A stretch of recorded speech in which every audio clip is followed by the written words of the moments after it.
myself Dr. Anjana, an Ayurvedic physician. എന്താണ് pilonidal cyst?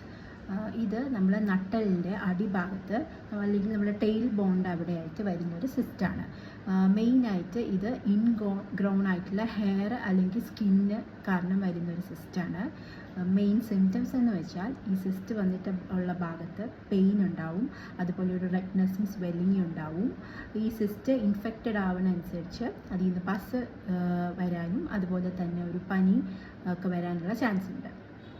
ഇത് മെയിനായിട്ട് നമ്മൾ അധികം നേരം അല്ലെങ്കിൽ റഫ് സർഫസിൽ ഹാർഡ് സർഫസിൽ ഇരിക്കുന്നത് കാരണം അല്ലെങ്കിൽ നമ്മളെ ബോഡി വെയിറ്റ് കൂടുന്ന കാരണം ഒക്കെ വരാനുള്ള ചാൻസ് ഏറെയാണ്. വീട്ടിൽ ഇതിനെ നാഡീവ്രണം അല്ലെങ്കിൽ പീതകം ആയിട്ടൊക്കെ കോറിലേറ്റ് ചെയ്യാൻ പറ്റുന്നതാണ്. ഇത് നമ്മുടെ ബോഡിയിൽ കഫപിത്ത ദോഷത്തിൻ്റെ ആധിക്യം കാരണം ഉണ്ടാകുന്നൊരു ഡിസീസായിട്ടാണ് നമ്മൾ കാണുന്നത്. ഇതിൻ്റെ ട്രീറ്റ്മെൻറ്റ് എന്ന് പറയുമ്പോൾ മെയിനായിട്ട് നമുക്ക് ശോധന ചികിത്സയായിട്ടുള്ള വിരേചനം ബസ്തിയൊക്കെ ചെയ്യാം. ശമനം ചികിത്സയായിട്ട് നമുക്ക് ഹരിദ്ര, നീം, മഞ്ചിഷ്ട തുടങ്ങിയ ഔഷധങ്ങൾ ചേർത്തുള്ള കഷായങ്ങളും ലേപങ്ങളൊക്കെ നൽകാം.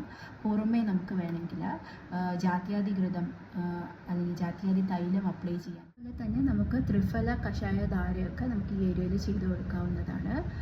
നമ്മുടെ ബോഡിയിലെ പിത്തവും കഫവും കുറയ്ക്കാൻ വേണ്ടിയിട്ടുള്ള ഔഷധങ്ങളൊക്കെ നമുക്ക് ഇൻടേക്ക് ചെയ്യാവുന്നതാണ്. ഈ സിസ്റ്റ് ഇൻഫെക്ഷൻ കൂടുക അല്ലെങ്കിൽ ട്രീറ്റ് ചെയ്യാതിരിക്കുകയാണെങ്കിൽ പൈലോനൈഡൽ സൈനസ് ആയിട്ട് മാറാനുള്ള ചാൻസ് ഉണ്ട്. സൈനസ് എന്ന് പറയുമ്പോൾ സിസ്റ്റ് ഇൻഫെക്റ്റഡ് ആയിട്ട് ഇത് ഒരു ടണലായിട്ട് അല്ലെങ്കിൽ ഒരു ചാനലായിട്ട് മാറുകയാണ് ചെയ്യുന്നത്.